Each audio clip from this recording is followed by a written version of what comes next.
seja dela, mas sim o teu Santo Espírito falando com a tua noiva nessa noite. Em nome de Jesus, a igreja diga amém. Amém.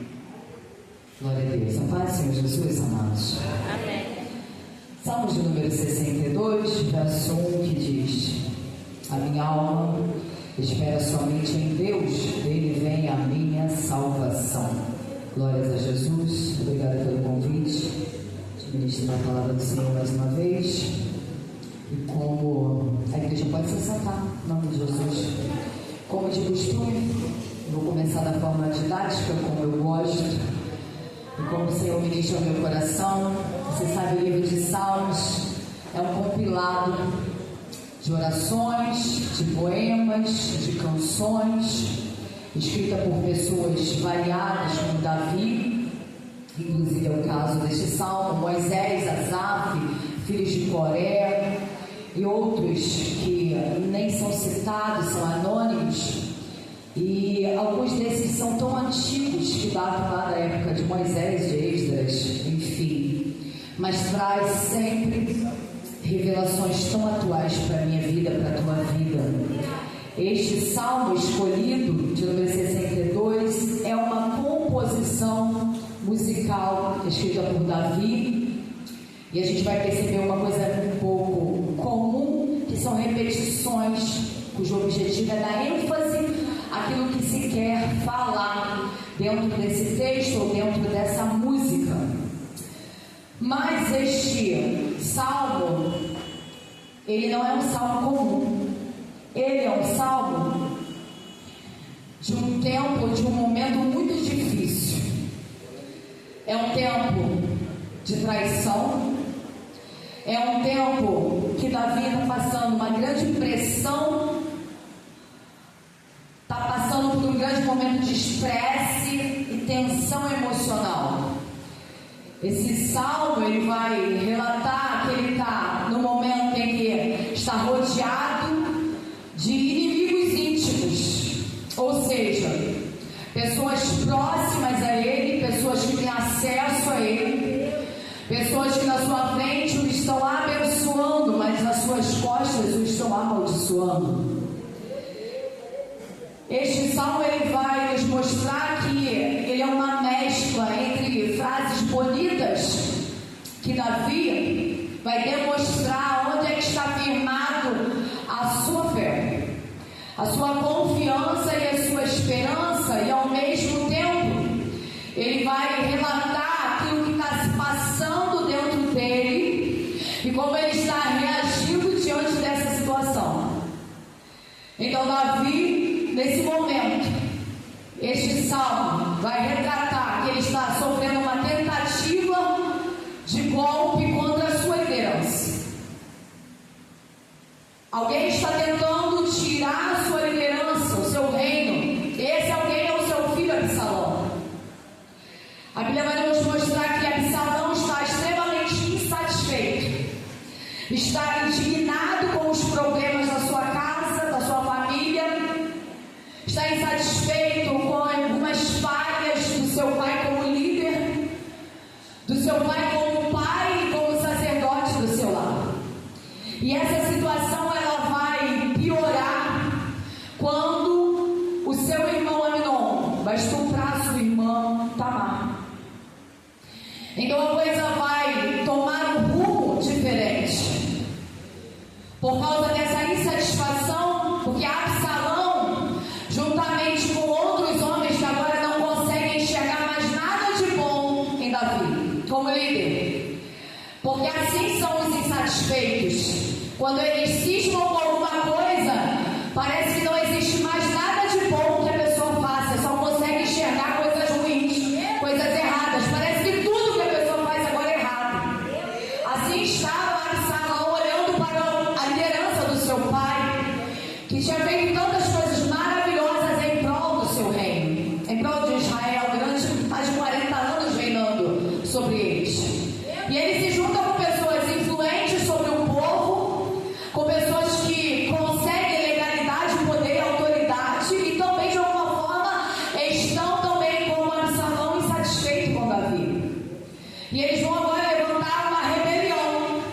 E essa rebelião é tão grande, tão forte, que consegue expulsar Davi do seu palácio. Eles conseguem expulsar Davi de Jerusalém. E ele vai sair, vai rumo a algum lugar onde ele possa se refugiar com os seus homens, com aqueles que os apoiam, com a sua família, com aqueles que estão com ele e ficam com ele lado a lado. E é interessante que enquanto ele está caminhando, buscando um lugar de refúgio, tem um homem da linhagem de Saul que, aproveitando aquele momento, sendo boca do diabo, vai começar a amaldiçoar Davi. Vai começar a apedrejar Davi, levantar poeira contra Davi e dizer: você está sofrendo porque você está sendo vingado pelo sangue de Saul e da sua casa, por ter tomado o reinado de Saul. Mas nós sabemos que quem perdeu o reinado foi o próprio Saul. E foi dado por Deus a Davi, e houve mérito da parte de Davi para estar no lugar que estava. E dentro dessa situação, a primeira coisa que Deus falava fortemente ao meu coração, e é o primeiro ponto para mim, para a tua vida nessa noite, é que o erro de Davi não justifica o erro de Absalão. Absalão não estaria justificado diante do Senhor para fazer o que fez, não importava o erro que Davi havia cometido ou estaria cometendo contra ele ou contra o próprio reino. Entenda o que Deus está dizendo para mim e para você, porque talvez nós não vamos estar no lugar de Absalão se levantando contra uma liderança, mas talvez contra alguém que queira tentar fazer alguma coisa contra mim, contra a tua vida.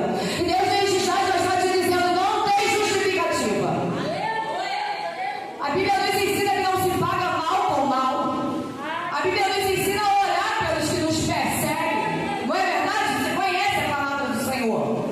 Então Absalão de forma alguma estaria justificado diante de Deus com aquele tipo de atitude, independente da negligência de Davi, mediante ao que Aminon fez com Tamar, mediante a qualquer falha dele diante do reino. A Bíblia vai nos dizer, para concluir este primeiro ponto, que quem coloca a autoridade no seu lugar é Deus. E quem pode tirar é o próprio Deus. Amém, igreja? Então cabe a nós honrar, cabe a nós respeitar e nos submeter a ela como quem se submete à liderança do próprio Deus. E esse deveria ser a atitude de Absalão até o final. Tiago vai dizer que a ira do homem não produz a justiça de Deus.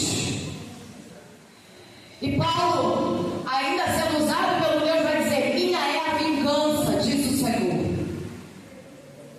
Então, independente da falha que o nosso líder ou qualquer que seja a pessoa cometa, coloca diante do Pai.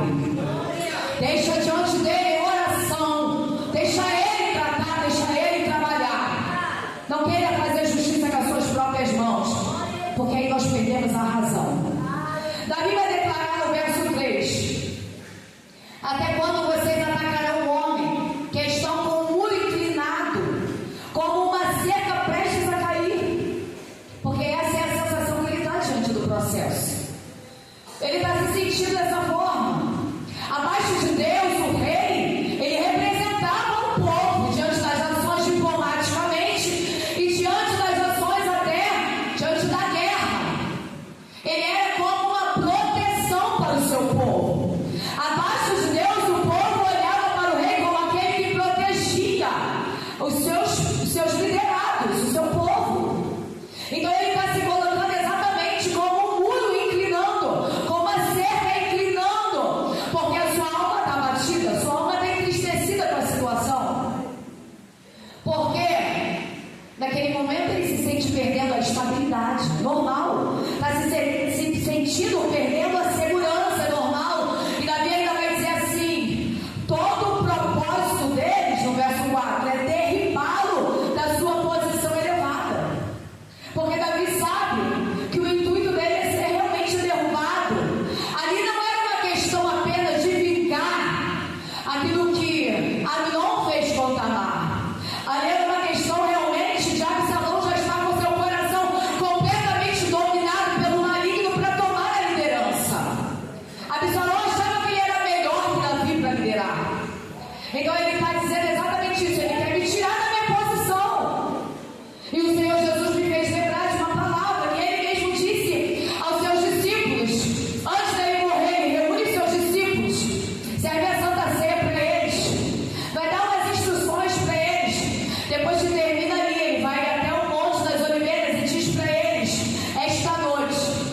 vocês se escandalizarão comigo, ou em mim, em algumas tradições, porque está escrito: ferirão o pastor e as ovelhas do rebanho ficarão dispersas.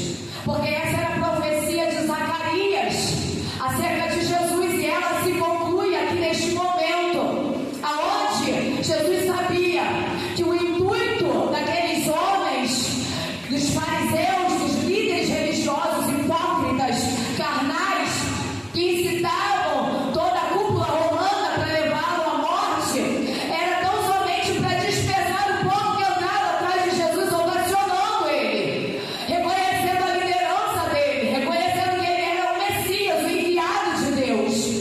E a Bíblia vai nos mostrar isso: se matasse o líder, dispersava aquele povo, agora eles já chamavam de seita. Então Jesus vai dizer para eles que esse era o intuito deles. E a gente sabe que o intuito do maligno, diante de uma igreja, é atacar também a sua liderança, porque se derrubar o líder, consegue dispersar também as ovelhas, os seus liderados.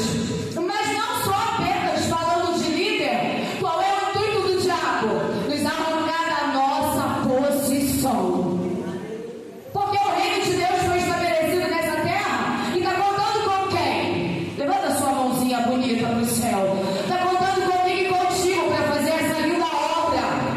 E o tudo que o diabo quer é exatamente nos arrancar dessa posição, para paralisar a obra de Deus de salvação das almas dessa terra. Então nós precisamos estar atentos a isso. Mas uma pergunta que não quer calar é: e Davi? O que Davi fez diante de tudo isso? Versos 5, 6 e 7 vai dizer assim: ele diz para si mesmo: descanse somente em Deus, ó minha alma. Dele vem a minha esperança. Somente Ele é a rocha que me salva. Ele é a minha torre alta, não serei abalado. A minha salvação e a minha honra depende de Deus. Ele é a minha rocha firme, o meu refúgio. Que reação interessante, né? Por que Davi tem essa reação? Porque ele sabia, como João, que o meu Redentor vive. O meu Redentor vive, e em breve se levantará. Ele sabia que ninguém mais podia justificar ele, trabalhar em forma dele, em favor dele, guerrear por ele, a não ser o próprio Deus, que é o Redentor da alma dele. Porque tem situações que eu e você não podemos fazer nada, a não ser dobrar o nosso joelho e levar a causa para o Pai e deixar que ele peleje pela nossa causa. E Davi sabia disso. Então ele vai dizer para ele mesmo: por quê? Porque tem situações que eu não tenho que esperar ninguém dizer para minha alma o que eu tenho que fazer. Sou eu que tenho que dizer para minha alma. E essa foi a primeira reação de Davi diante dos seus processos, diante das suas lutas, das suas tribulações e guerras. Davi outrora, no Salmo 42, vão questionar ele: onde é que está o teu Deus, Davi? Vambora, me apresenta o teu Deus nessa hora. Quero saber, cadê o Deus que você diz tanto que é seu, que é poderoso? Nessas horas Deus fica em silêncio. A gente sabe disso. Mas nessas horas Deus está ouvindo o que eu e você vamos dizer a respeito disso. E Davi vai dizer para ele mesmo, para sua alma: por que está batida, ó minha alma? Por que te perturbas dentro de mim? Espere em Deus, pois ainda o louvarei. Ele ainda é a minha salvação. A palavra está me dizendo, na hora difícil, eu tenho que dar uma resposta. Qual é a resposta que você está dando na sua hora difícil? Qual é a resposta que você está apresentando para a sua alma no momento difícil? Você está esperando que alguém venha dizer alguma coisa para a sua alma? Ou é você mesmo que conhece a palavra, que conhece o seu Deus e sabe quem Ele é na tua vida, e está dizendo para você mesmo: Ele é o meu Senhor, Ele é a minha rocha, Ele é o meu refúgio, é a minha fortaleza, e nele eu confio. Aqui é a resposta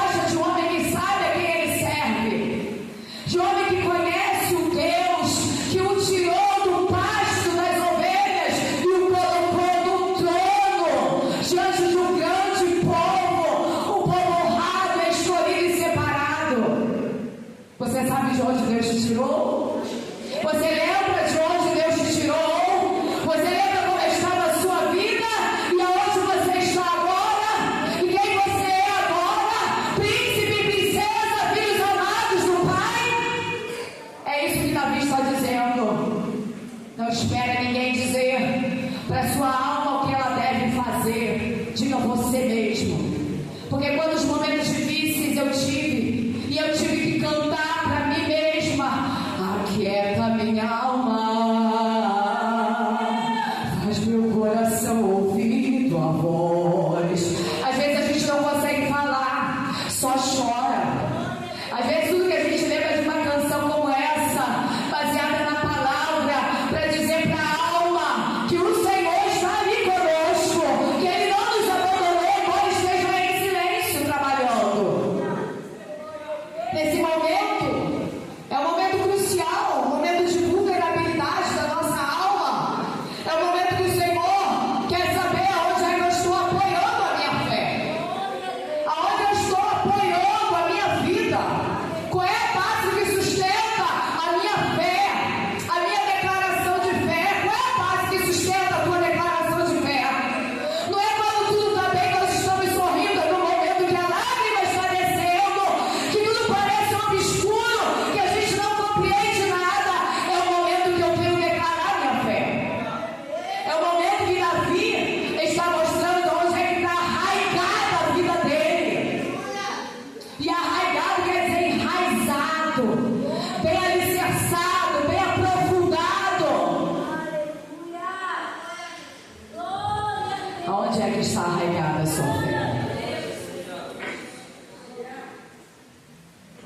Ei, Josafá, vem contra ti uma grande multidão além do rio da Síria. E agora? Agora, vou dobrar meu joelho, vou falar com o Pai, vou buscar o Pai. Ei, Judá, vamos jejuar, porque só Ele pode nos livrar. Sabe por quê? Josafá usou as suas armas, as armas que ele tinha. Quais são as armas que nós estamos usando na hora que vem a notícia? Na hora que vem o anúncio da guerra, na hora que vem a afronta, qual é a arma que eu estou usando? A murmuração? A autocomiseração? Ai, coitada de mim, pobre, coitada, só eu sofro nessa igreja. Todo mundo me persegue, não sei o que acontece, tadinho de mim. Ninguém me ama nessa igreja. A reclamação, o choramingo, qual é a arma que nós estamos usando? Eu quero acreditar que você está usando a fé, a oração, o jejum, a humilhação, amém? Tem mais alguém aqui comigo e com Josafá que está usando as armas certas no momento certo e apresentando para Deus?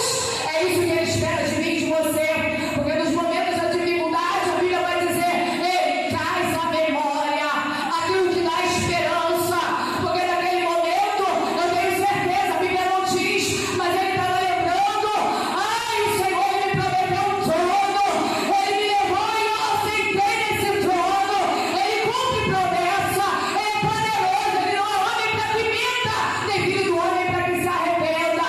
Então traz à memória aquilo que dá esperança para permanecer no lugar e ninguém e nada te tirar dessa posição, amém, igreja? Davi sabia que era preciso nesse momento difícil apresentar a sua causa. Verso 8, depois de aprender, depois que ele é amadurecido e preparado em Deus, diante das lutas, das tribulações, das guerras, do verso 8 agora ele vai fazer algo que é muito inerente da minha e da tua vida. Depois que a gente aprende, depois que a gente passa pelo processo e é tratado nele, ele vai agora ensinar outros a confiar em Deus. Ele vai agora dizer para outros: faça o que eu faço. Não é aquilo, faz o que eu falo, mas não faz o que eu faço. Porque normalmente quem faz isso não está fazendo, mas está mandando os outros fazer. Mas ele não, ele está dizendo: faz o que eu também faço. Confia nele em todo o tempo. Derrama sobre ele teu coração. Apresenta diante dele tuas causas e fica ali. E Paulo vai dizer que com a mesma consolação que nós fomos consolados, nós vamos consolar outros agora. Porque esse é o papel da igreja. E dentro dessa trajetória, a gente sabe essas respostas. Essas respostas diante de cada situação. Que resposta, missionária? Respostas como a Bíblia vai nos mostrar. Josafá é um exemplo disso. No momento difícil, ele disse: eu não sei o que fazer, Senhor. Em mim não há força, porém os meus olhos vão permanecer fixos no Senhor. A gente vai ver a palavra nos mostrar que o salmista vai dizer: uns confiam em carros, outros em cavalos, mas nós faremos menção do nome do Senhor. A palavra vai nos mostrar que o meu socorro vem do Senhor, que fez os céus e a terra. Porque no momento que eu mais tenho que mostrar para Ele, eu tenho que ir na palavra. Eu tenho que buscar na palavra a resposta que Deus quer ouvir dos meus lábios, do meu coração. Quer dizer, ainda que a figueira não floresça, ainda que não aconteça nada que eu espero, todavia eu me alegrarei no Senhor. Todavia eu vou permanecer firme em Ti, Senhor. Não importa o que aconteça. São respostas que Deus espera de mim e de você. E tantas outras. Porque às vezes até o silêncio é a resposta que Deus espera. Quando nós poderíamos falar e falar, Deus quer que a gente se cale. Então talvez seja essa a resposta que Deus quer. Então dê a resposta que Deus quer. Nessa lida com Jesus, Ele vai nos tratar, vai nos preparar, nos aperfeiçoar e amadurecer, para produzir em nós um fruto que nos faça ser perfeitos e completos nele. Paulo vai dizer isso, vai confirmar isso na carta aos Romanos, capítulo 5, vai dizer assim, ó: nós nos gloriamos nas tribulações, sabendo que a tribulação produz a paciência, a paciência, a experiência, e a experiência, a esperança. E Deus quer produzir isso em nós por meio das tribulações. Então, deixa Deus te moldar. Deixa Deus te moldar. Se submeta ao processo. Não rejeite, não resista àquilo que Deus está fazendo. Porque quando o Senhor, isso Ele me trouxe agora à mente, quando o Senhor fala para Jeremias: desce a casa do oleiro, que lá eu quero falar contigo, ele poderia ir, poderia não ir, mas ele escolheu, por liberalidade, descer. Ele escolheu, ele decidiu descer para ouvir, para se submeter ao ensinamento do Senhor. Quantas vezes o Senhor está falando para mim, para você descer, e a gente não quer descer? Deus pode nos fazer descer pela dor. O que nós vamos escolher? Escolhe com liberalidade descer por amor? Tiago vai dizer assim, ó: sabendo que a prova da nossa fé produz a paciência, tenha porém a paciência a sua obra perfeita, para que sejais perfeitos e completos sem falta alguma. O que Deus quer de nós? Que eu e você dê respostas que agradem o seu coração. Dê resposta como Davi diante de um processo tão difícil e doloroso como esse. A minha alma espera somente em Deus, dele vem a minha salvação. Está pronto para dar essas respostas para o Senhor? Dentro do seu processo, dentro da sua aprovação? Então fica com essa palavra do Senhor. Não se esqueça, você precisa dar resposta que o Senhor quer ouvir de você. Eu agradeço a minha oportunidade em nome de Jesus. Glória a Deus. Posso receber